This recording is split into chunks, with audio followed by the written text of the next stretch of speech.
This is the DJI Osmo Nano, a tinier, smaller version of the already small cameras that DJI makes. These types of cameras are getting more and more popular, and the Osmo Nano has been out for a little while now, and while I never really had a reason to pick it up, I didn't think that it would matter so much. I have other action cameras, why would I need just a smaller version of it?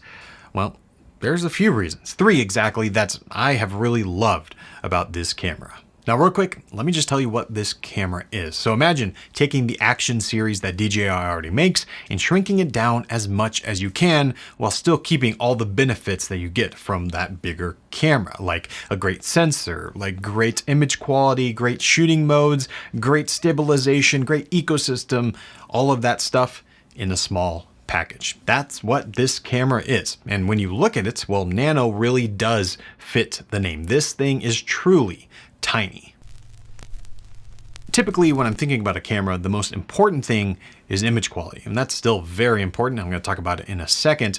But actually with this camera, I think the most important thing is versatility and flexibility. I mean, if I'm getting a camera like this over some of the other options, well, it needs to do something special. And well, it does. At first glance, when you look at this camera, I wouldn't blame you for thinking that this was just any other DJI action camera, but that's kind of where the similarities end, at least in form factor, because, well, you can pull it apart. You have the actual camera here, and then you also have a detachable screen. This is the multifunctional vision dock, and it gives you live view and remote control. And this feature by itself, for me, is alone a reason to want this camera. Having a screen that you can hold and look at while pointing the camera somewhere else is invaluable. It uses a wireless connection, which you don't really have to think about. It'll auto-connect to itself. It does have the occasional hiccup or stutter, just like any other wireless connection like this. But considering the size, it actually works pretty well. And so that means when you're setting up a shot, you can physically look at the screen, see what the camera is seeing, and then go from there. And you can trigger the recording right from the screen wirelessly. This is great. It's one of my favorite features.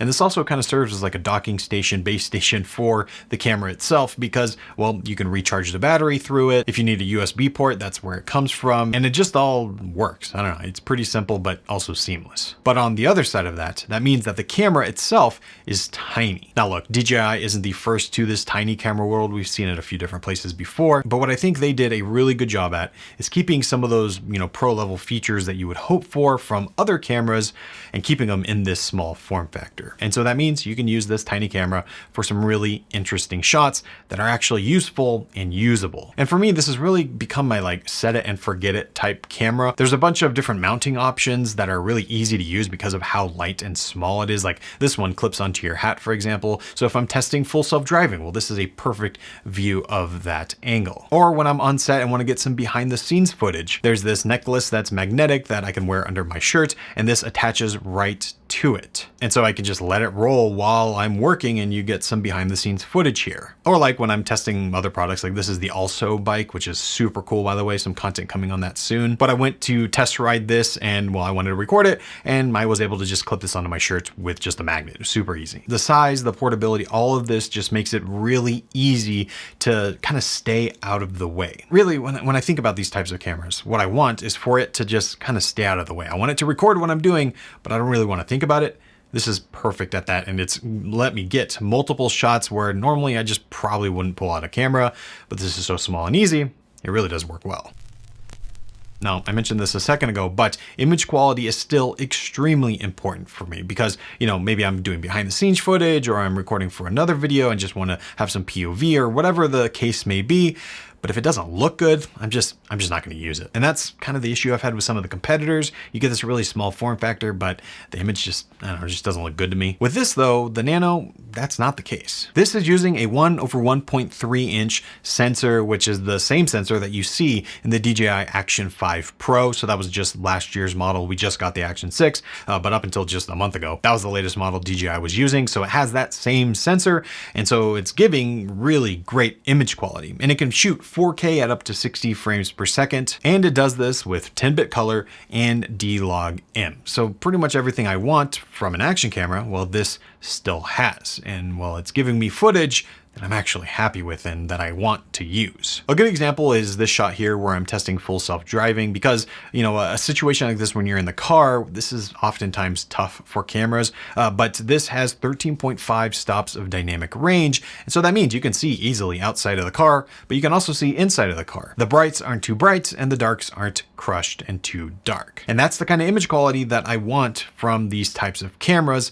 For a long time, that just wasn't really a thing, but it is now. And it has a 143-degree field of view, which is pretty wide. So you're getting a really good view of your surroundings, which makes it really good for these types of shots, like behind the scenes. I can kind of just set it and forget it and know that it's going to be capturing what I want. And so yeah, combining the great image quality with this form factor means that when I, want to get these types of shots, that the shots are actually usable and that I'm happy with them.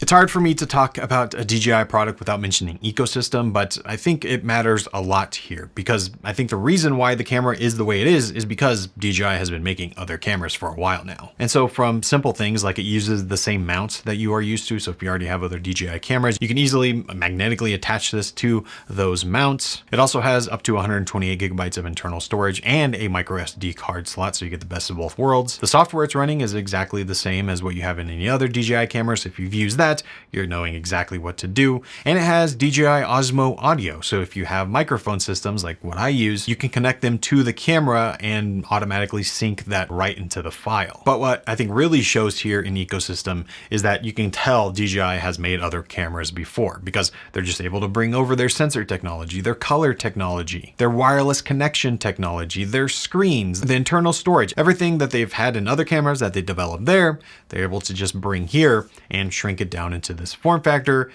and it actually works. But that brings us to the two negative things I have about this camera. They're not deal breakers, but you should definitely know about them. If you've been researching this camera at all, you've probably already heard about them, but they're very real. The first one, and probably the biggest one, is the overheating. This is a tiny camera, and shooting 4K 60 in this tiny form factor, well, it becomes a problem sometimes. Now, personally, I've only ever had it overheat once in my use, and it was in this shot here. I was filming a long time-lapse type shots with it attached to the windshield. It was a pretty cold day outside. I had the heat going on in the car and it was in the sun. And after about 10 minutes, it shut off. But I have heard other people say that if you're shooting in higher frame rates or if it's a hotter environment, that overheating could be an issue. But in my case, it's not really something I think about, although it definitely has happened. So just something to consider. And the second thing is both a con, but with a little bit of a pro in there too. And that's just the battery life. DJI is saying this has a 200-minute battery life. And in use, I actually find that the battery life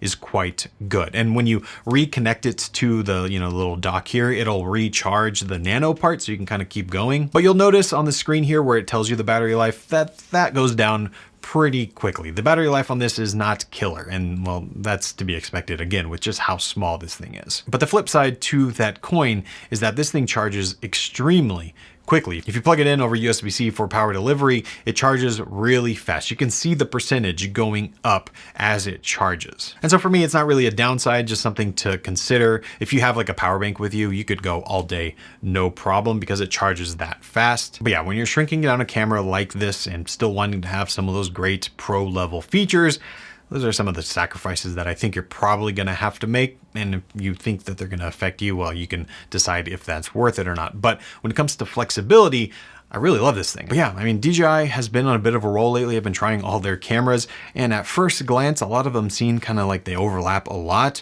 But when you start using them, they really do serve a purpose. And shrinking down a camera like this, it actually works.